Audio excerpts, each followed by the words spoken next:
به نورا به عم الهدى سبق العوالم في الوجود بأسرها فالكل منه في الحقيقة مبتدأ اللهم صل وسلم على سيدنا محمد النبي الهدى وعلى آله وأصحابه ومن اهتدى أما بعد. Yang memuliakan para habaib wasyaraib wal ulama wal asatid wa walidina, wabil khusus yang mulia para habaib dimanapun mereka berada, bil khusus Al-Habib Musa Al-Jufri, dan juga yang mulia para alim ulama, guru kita Khadimul Majlis Guru Ahmad Ghazali, dan guru kita yang mulia Guru Abdul Hadi, Guru Musyairi, Guru Fitri Fauqan Nur, Guru Muhammad, dan guru-guru yang lainnya, dan juga yang ulul muliakan orang tua kita bersama Ayahanda Haji Gufran dan juga Ayahanda Haji Darmansyah, hadirin wal hadirat jamaah Majelis Ta'lim Maulid Nabi sallallahu alaihi wasallam. Alhamdulillah, kita bersyukur kepada Allah pada malam hari ini kita ditolongi dapat hadir di majelis yang penuh dengan barokah ini. Dan ini adalah merupakan nikmat yang besar dari Allah Subhanahu wa taala. Disebutkan bahwa inda dzikri auliya Allah tanzilur rahmah. Ketika disebutkan atau dikisahkan tentang manaqib para auliya Allah, maka menjadi sebab turunnya rahmat. Wa kaifa bi dzikri Rasulillah sallallahu alaihi wasallam, maka bagaimana kalau yang kita kisahkan ini adalah sirahnya Nabi Muhammad sallallahu alaihi wasallam, pasti banyak lagi rahmat Allah yang turun kepada kita. Maka rahmat Allah ini kalaunya turun itu kada tanggung-tanggung, langsung meluruk kal matar syadid, seperti hujan yang lebat. Kita kalaunya berjalan di luar di waktu hujan yang lebat, itu kemanapun kita menghindar tetap kena, tetap basah. Nah, mudah-mudahan juga kita hadir di majelis ini, kita seberataan dapat basahnya dari rahmat Allah Ta'ala. Dan juga apabila rahmat Allah Ta'ala itu turun, maka para malaikat pun juga turunan, dan rohaniyah para aulia juga hadir. Rohaniyah para aulia hadir. Makanya kita dengar Al-Imam Faqih Muqaddam hadir di majlisnya Habib Ali Al-Habsyi. Padahal jarak antara Imam Faqih Muqaddam dengan Habib Ali Al-Habsyi itu ratusan tahun. Tapi para aulia Allah Ta'ala itu mereka la yamut. Inna awliya Allah la yamut bal yantakilu min darin ila darin. Sesungguhnya para aulia Allah Ta'ala itu mereka kada mati. Hanya saja mereka itu berpindah dari satu negeri menuju negeri yang bapa. Jadi ketika rahmat Allah Ta'ala turun, para aulia Allah Ta'ala itu ruhaniyah mereka hadir. Untuk apa mereka hadir? Karena mereka juga ingin dapat bagian daripada rahmatnya Allah. Padahal para aulia, orang yang sangat mulia, memiliki kedudukan maqam yang tinggi di sisi Allah Subhanahu wa taala, tetap mereka ingin mendapatkan bagian rahmatnya Allah. Maka apalagi kita yang kada berisi maqam, kada berisi kedudukan, sangat berhajat untuk mendapatkan rahmatnya Allah Subhanahu wa taala. Mudah-mudahan kita bujur-bujur berdoa berharap kepada Allah, kita hadir di majelis ini, kita dapat rahmat yang banyak dari Allah Subhanahu wa taala. Rahmat itu kalaunya kita artiakan, artinya kasih sayang. Di dalam rahmat itu ada maghfiratullah. Di dalam rahmat ada ampunan Allah. Di dalam rahmat ada fadlullah, keutamaan, keistimewaan dari Allah. Di dalam rahmat ada al-qurub ilallah, pendekatan kepada Allah. Di dalam rahmat ada al-qabul minallah, diterima doa permohonan dari Allah. Alhasil di dalam rahmat itu anwa'ul khairat fih, di dalamnya itu berbagai macam kebaikan. Maka apabila kita sudah mendapatkan rahmatnya Allah, maka kita banyak mengantungi daripada berbagai macam kebaikan. Mudah-mudahan kita dapat rahmatnya Allah. Amin ya rabbal alamin. Hadirin wal hadirat rahimakumullah. Ulun berbicara di hadapan pian ini bukan ulun untuk menceramahi, kada. Ulun hanya untuk menjunjung perintah guru kita, untuk melaksanakan perintah guru kita. Dan ulun berbicara di sini hanya untuk berkisah-kisah saja. Berkisah. Hadirin wal hadirat rahimakumullah. Di dalam syair Burdah disebutkan oleh Al-Imam Busiri, akrim bi khalqi nabiyyin zanahu khuluqun bil husni mustamilin bil bishri muttasimi. Akrim itu kalimatnya fi'il amr tapi bermakna ta'ajjub di dalam Ibnu Aqil. Maknanya alangkah mulia, alangkah indahnya dijadikan Nabi Muhammad sallallahu alaihi wasallam. Zanahu khuluqun, yang telah menghiasi akan diri beliau oleh segala akhlak perangai yang mulia, akhlak yang agung. Bil husni mustamilin bil bishri muttasimi, dengan kebaikan, keindahan sifat-sifat beliau serta wajah beliau yang senantiasa tersenyum, senantiasa berseri cerah wajahnya Nabi Muhammad sallallahu alaihi wasallam. Di dalam syair tadi disebutkan alangkah mulianya, alangkah indahnya dijadikan Nabi Muhammad sallallahu alaihi wasallam. Nabi Muhammad sallallahu alaihi wasallam memang sudah sejak dahulu dijadikan Allah indah, baik fisik maupun batiniyah maupun akhlaknya beliau. Khuliqta mubarra'an min kulli aibin. Nabi Muhammad dijadikan Allah lepas dari segala aib cacat. Artinya pada diri Nabi Muhammad SAW sedikit pun kada ada kekurangan, tidak ada kekurangan, sempurna, insanul kamil, kekasih Allah yang paling sempurna. Sehingga disebutkan oleh Al-Imam Habib Ali di dalam rawi beliau, Habibun yagharul badru min husni wajhi, tahayyaratil albab fi wasfi makna.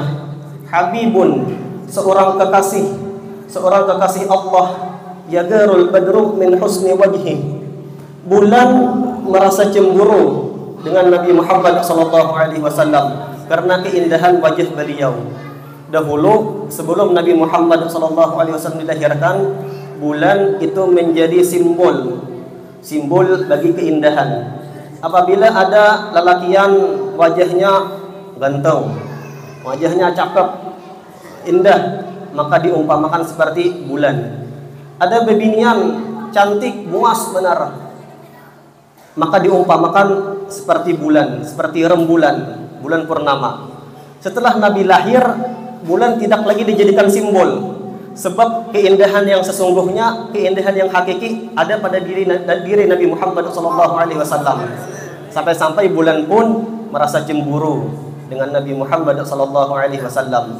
Tahayyaratil albab fi wasfi ma'nah. Kita kalau hendak mengisahkan Nabi, maka akal kita, pikiran kita bingung apa yang hendak dikisahkan, karena dalamnya hakikat Nabi Muhammad SAW. Wa huwa kanzul mutalsam allati lam ya'ti ala fathil bab miftah. Nabi SAW itu bagaikan sebuah peti pusaka, peti yang sangat berharga. Allati lam ya'ti ala fathil bab miftah, yang mana dicari anak kuncinya untuk membuka kadada ketemu. Artinya yang mengetahui hakikat Nabi Muhammad hanya Rabbu Muhammad, Allah yang mencipta Nabi Muhammad.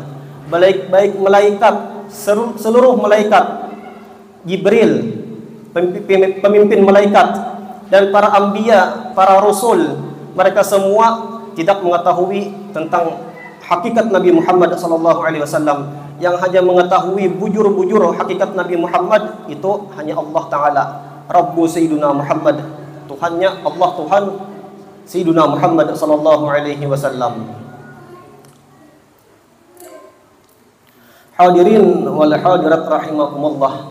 Jadi kalau kita hendak mengisahkan keindahan Nabi, sangat luas tentang keindahan Rasulullah, keindahan fisiknya Nabi, sangat luas. Ma syamimtu ambaran qat wala misikan atyabu min rahi sayyidina Muhammadin. Katanya Sayyidina Abdullah bin Abbas, aku kada pernah mencium wewangian baik misik ataupun ambar yang lebih harum daripada batang tubuh Sayyidina Muhammad SAW. Ini baru satu, padahal masih banyak lagi keindahan Nabi Muhammad SAW. Zanahu khuluqun, yang menghiasi akan diri beliau oleh segala perangai akhlak yang luhur, akhlak yang agung. Nabi, fisik beliau sudah sangat indah, ditambah lagi dengan keindahan akhlak beliau, maka tak kumpul semua keindahan di dalam diri beliau sallallahu alaihi wasallam. Kamulat mahasinuhu, sempurna keindahan, kebaikan, keistimewaan Nabi Muhammad sallallahu alaihi wasallam.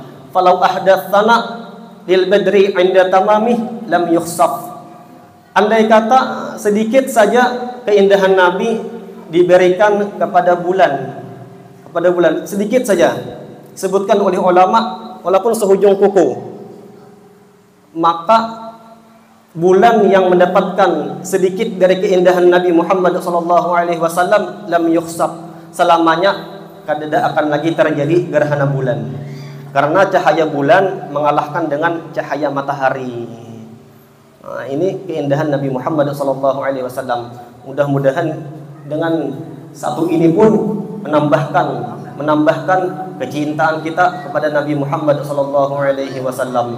Kita kalau hanya berbicara fisik beliau, akhlak beliau sangat luas, tapi kita ambil satu daripada akhlaknya Nabi SAW. Mudah-mudahan dengan satu akhlak ini Allah Ta'ala tolongi kita kawa mutaba'ah, mengikuti Nabi Muhammad SAW. Di antara akhlakun Nabi SAW ialah al-ithar. Al-ithar itu artinya mengutamakan, memprioritaskan hajat orang lain ketimbang hajat diri beliau sendiri. Sekalipun sidin Rasulullah sangat berhajat dan berhak untuk mendapatkan hajat tersebut, tapi Nabi dengan akhlak mulia beliau mengutamakan hajat orang lain. Di dalam riwayat itu dikisahkan Nabi SAW beliau kada makan selama 3 hari. 3 hari Nabi kada makan. Kita sehari kada pernah ada makan, kecuali puasa itu malamnya makan juga malam. Nabi 3 hari kada makan. Maka Sayyidina Utsman bin Affan mendengar tentang Nabi kada makan 3 hari, langsung datang kepada Nabi membawakan semangkuk kurma. Setelah kurma itu diberikan kepada Nabi, Sayyidina Utsman pamit pulang, balik ke rumah beliau. Di jalan berpapasan dengan pengemis ini menuju rumah Nabi. Sayyidina Utsman menuju rumah beliau. Dilihat oleh beliau, pengemis ini mengetuk pintu rumah Nabi.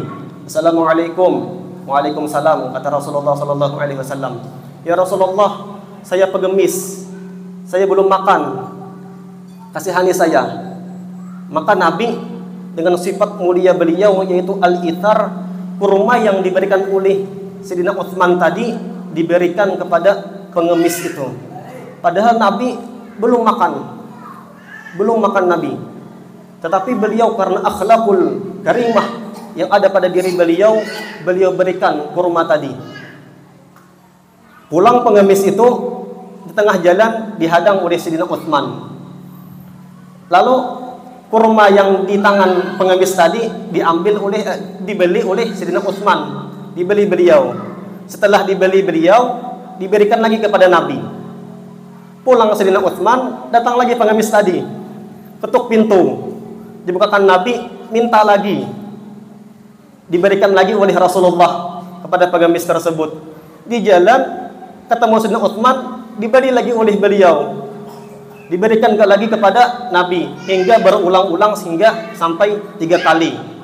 Sampai-sampai dalam riwayat itu Nabi berucap, anta sa'il am bai'un, engkau ini pengemis atau pedagang? Karena minta, diberi, dijual, minta lagi, diberi, dijual, berulang-ulang. Sampai-sampai Nabi bertanya, anta sa'il am bai'un, engkau ini pengemis atau pedagang? Yang kita syahid, yang kita garis bawahi sifatnya Nabi, al-ithar, mementingkan, mendahulukan hajat orang lain ketimbang hajat beliau sendiri, walaupun beliau berhak dengan kurma tersebut. Rasulullah bersifat al-ithar. Begitu juga dengan istri beliau, Sayyidatuna Khadijah Al-Kubra. Di dalam manaqib beliau disebutkan beliau pun juga bersifat al-ithar, mencontoh daripada akhlaknya Rasulullah sallallahu alaihi wasallam. Juga para sahabat Nabi, mereka pun juga mencontoh daripada akhlaknya Nabi sallallahu alaihi wasallam. Dikisahkan Sayyidina Ali bin Abi Thalib, beliau membawa khadam beliau pergi ke pasar. Di pasar singgah di toko baju, toko gamis. Kata Sayyidina Ali kepada penjual toko itu, adakah gamis baju yang harganya 3 dirham dapat 2 lembar? Gamis 3 dirham harganya dapat 2 lembar. Kata pedagang itu, ada gamis yang harganya 3 dirham dapat 2 lembar. Ini gamis ini harganya yang pertama 2 dirham, yang satunya lagi 1 dirham. Maka dibeli oleh Sayyidina Ali. Setelah diberikan oleh Sayyidina Ali gamis yang harganya 2 dirham kepada khadam beliau. Kata khadam beliau, wahai Sayyidina Ali, ulun kada pantas untuk mendapatkan hadiah gamis yang harganya 2 dirham. Karena gamis yang 2 dirham ini kualitasnya lebih baik, lebih indah, dan harganya lebih mahal. Dan engkau yang paling berhak untuk mendapatkan gamis yang 2 dirham ini. Saya tidak pantas. Maka kata Sayyidina Ali, la, ada. Engkau yang lebih pantas untuk mendapatkan yang lebih baik. Karena engkau itu syabab. Jadi khadamnya beliau ini pemuda. Yang muda lebih berhak untuk mendapatkan yang lebih indah, kata Sayyidina Ali. Jadi istri-istri Nabi, para sahabat, mereka semua tidak lepas daripada mencontoh mutabaah dengan akhlaknya, sifatnya Rasulullah sallallahu alaihi wasallam. Jadi mudah-mudahan yang singkat ini ada barakahnya kepada kita, mendatangkan rahmat Allah untuk kita, dan mudah-mudahan Allah Ta'ala tolongi kita untuk mutabaah kepada Rasulullah sallallahu alaihi wasallam, dan mudah-mudahan juga dengan berkat kita hadir di majlis yang mulia ini, kita diakui dan dibanggakan oleh Nabi sebagai umat beliau dan berhak untuk mendapatkan syafaatul uzma minan nabiyina Muhammad sallallahu alaihi wasallam. Ini saja dapat ulun sampaikan. Atas kurang lebihnya ulun mohon maaf, minta redha, minta ikhlas kepada pian berataan. Hakadha minni wal afu minkum wa thumma assalamu alaikum warahmatullahi taala wabarakatuh.